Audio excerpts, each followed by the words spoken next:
Oh, my people, my people, my people of the Congo, the DRC. I watched the news on Lingala Facile and Kelbul Mag, and because those outlets, they really show you what happens on a local level, in the streets, in the schools. What the real local people are saying, not what these major outlets are saying. And every time I watch it, I have to admit I'm distraught.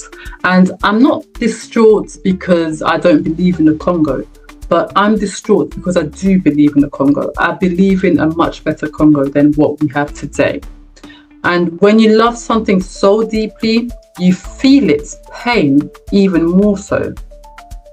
How can a nation that is so richly blessed still have so many people that live with empty hands?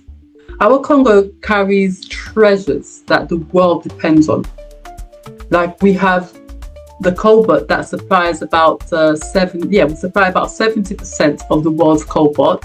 That is a mineral that is at the heart of every phone, of every battery, of modern economy. Your laptops, your TVs, they all carry cobalt. You can't have your computer games without the cobalt. So it really shows so many electronics, even the electronics in your kitchen, in your household, they carry cobalt. Now,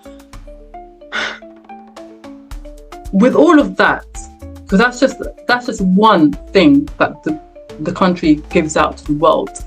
We mustn't forget the gold and all the other mineral reserves that we have. And yet the people live as though they have nothing. And that contradiction is not just sad, but it is unjust. And it cuts me deeper when I think of the children.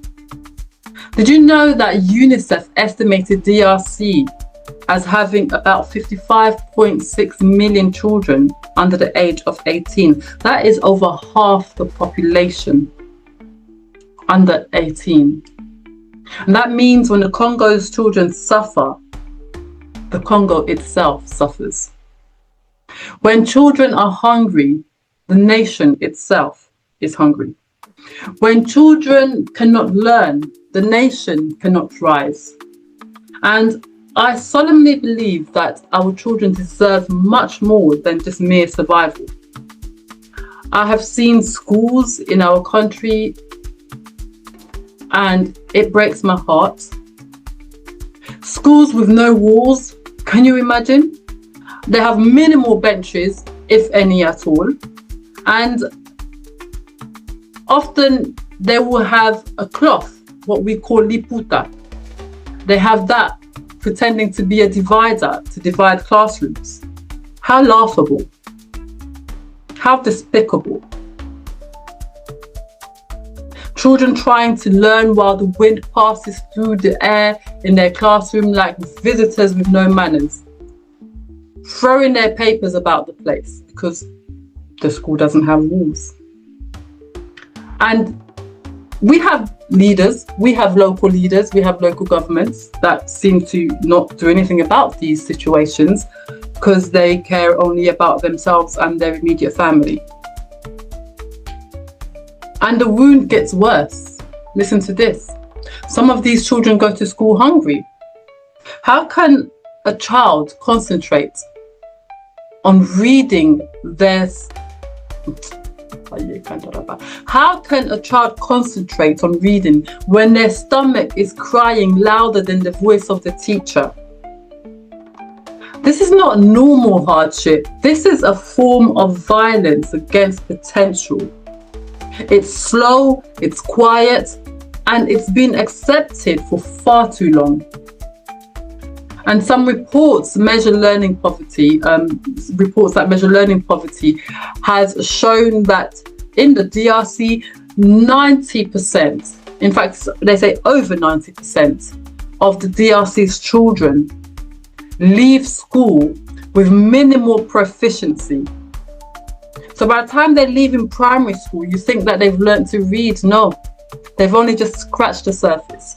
That is absolutely appalling, and a nation cannot continue like that because the children are the future. But how are they being treated? Just let that sit in your spirit. Millions of children are being pushed forward in age but not carried forward in ability. And UNESCO-linked analysis had estimated that a child born in the DRC may reach only 37% of their potential compared to a world where they have full education and healthcare. Just let that sink in. 37% of your potential compared to other nations. My people, we must do better. Congo cannot prosper like that. It cannot prosper like that. We cannot build a strong... It just breaks my heart. We cannot build a strong house using broken bricks and then be surprised when it cracks. And when we go over to the healthcare sector, the people deserve much more. We deserve a system that works. Let me talk about this system in the DRC, because I remember when I went to visit and there was a mother in labor. She was in pain, she was in fear, and the hospitals did not want to see her because she didn't have enough money. Just imagine that. In fact, don't imagine that, because I don't want you to feel the pain that she had to feel. That is not healthcare. That is a marketplace at the gates of life. And when we hear stories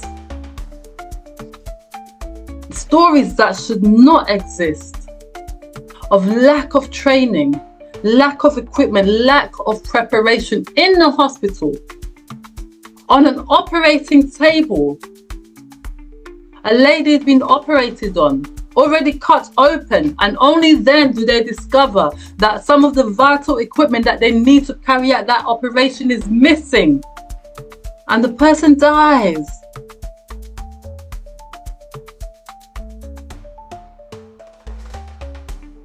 That is appalling.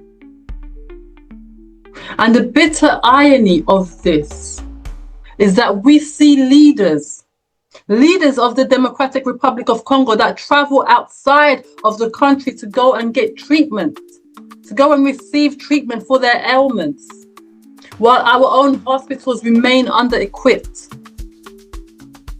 That is not only painful, it is costly and wasteful. That money spent flying out could have been used for repairing the wards, for stocking the theatre halls, for training midwives, for paying nurses, for keeping medicines on the shelves. But no, they don't use it for that. They don't even feel the shame of when they go to visit these other countries and how good they see the system is. They don't think, let me come back and fix ours so I don't have to travel so much to receive treatment. They don't think that. And data has estimated that the DRC's maternity mortality ratio is at 427 deaths per 100,000 live births. And that is not just a statistic. Not just a statistic. These are funerals. It is babies growing up with no mothers. It is families that are shattered in silence. Poverty in a land of abundance is not destiny. My beloved Congo. Poverty is not our identity.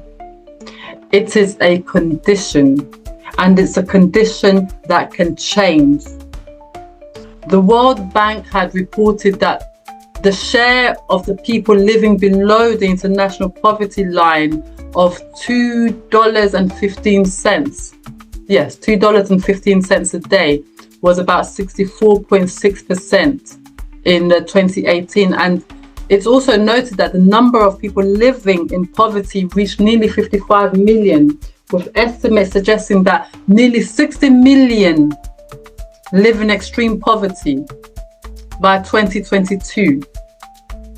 And we know the cost of things are getting higher and higher. So I couldn't even imagine what that number must be now from 2022 to 2026. That means that it is not just a few people struggling. This is, I'm just feeling so emotional right now.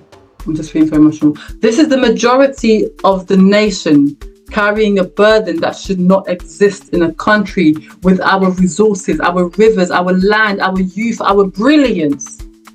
And listen, Congo is not poor. Congo is mismanaged. Congo is leaking, and Congo is being robbed of its future.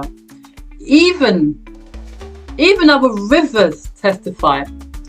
The World Bank has long described the DRC's hydropower potential as being enormous, around 100 gigawatts, with Inga described as potentially 40 gigawatts on its own. This is the kind of power that could light homes, run industries, keep hospitals operating, and help children study at night. Yet too many families live in darkness, paying more for candles than they should ever pay for electricity. So what do we do? What do we do? I say we choose love and we choose courage. Love is not soft because love protects, love confronts, and love builds. So from a place of love, here is what I'm calling for.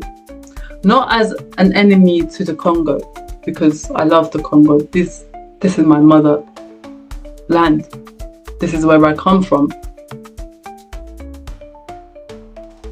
But I am calling for a Congo where children are fed before they are tested. A hungry child cannot learn. School feeding programs are not charity, they are strategy.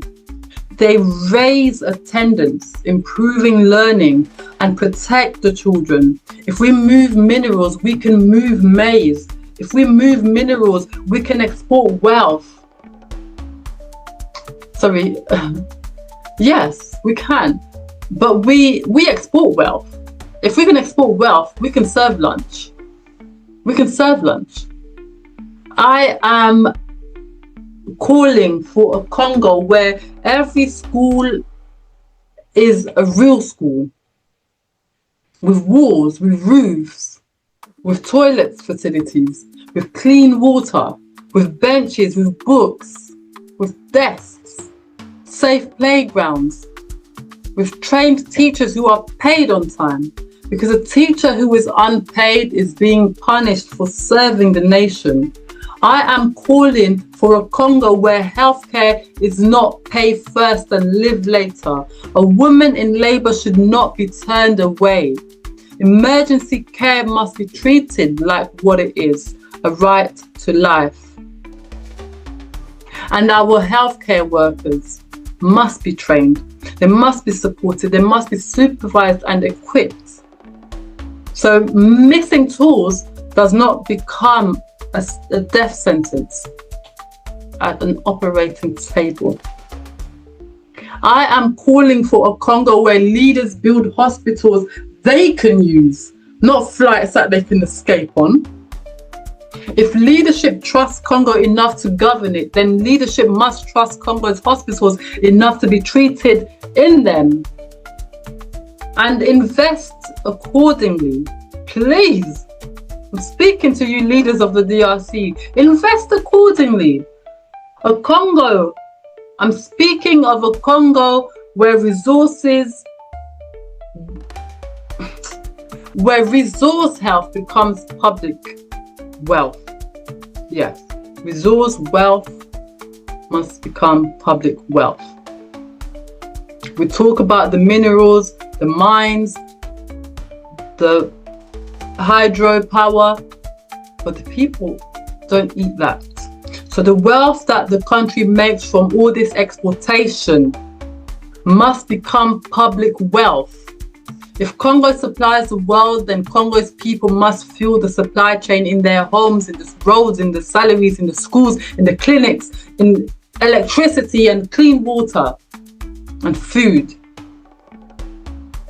And this requires transparency that the public can see, not rumors that we traded in this market and that market, but contracts that can be audited, money that can be tracked, corruption that is prosecuted consistently and not selectively.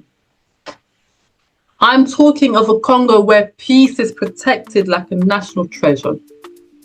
Because war and instability do not just kill people, they kill classrooms, they kill clinics, they kill farms, they kill businesses, they kill hope.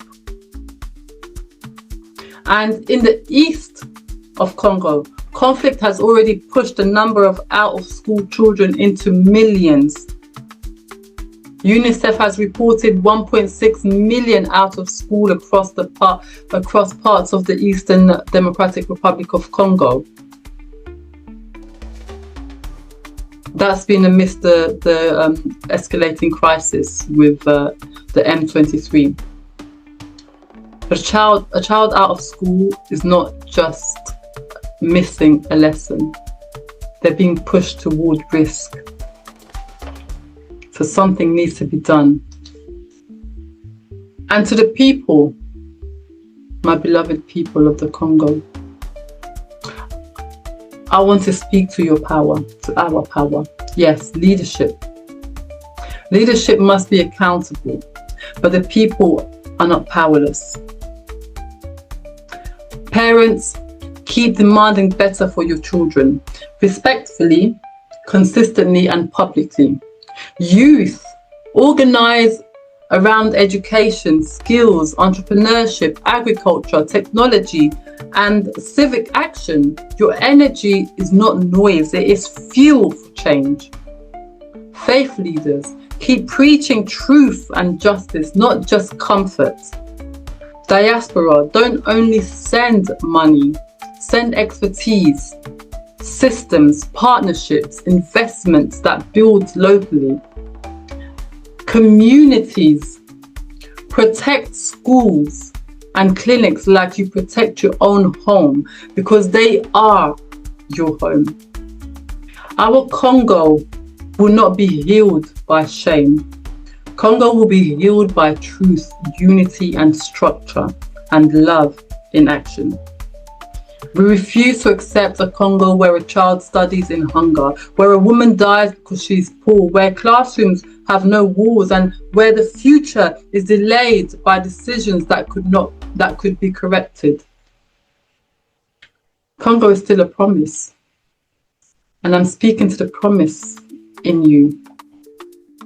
Congo na biso ekoki kobongwana. Yes. Congo na biso ekoki kobongwana. Our Congo can be changed. Things can turn around, but it will change when we stop treating suffering like a normal tradition and start treating dignity like a national mission. May God heal our land. May God strengthen our hearts. And may God rise up leaders in government and in communities who fear him enough to serve the people with integrity. I love you, my dear people of the Congo, and I believe in you, and I will keep speaking for you until Congo becomes what it has always meant to be.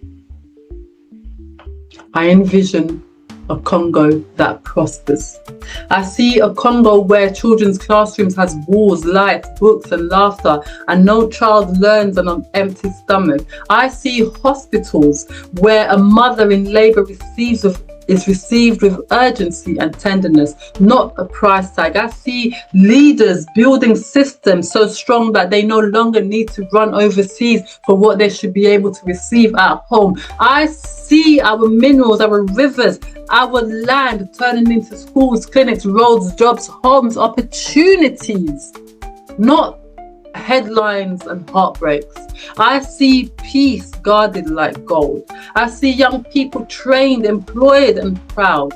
Creators, not casualties. I see a Congo standing tall blessing Africa and the world with a prosperity that teaches the village, the city, the orphan, the widow, and the newborn. That Congo is coming. And it is coming by courage, integrity, and love that works. Nzambe azala nebino.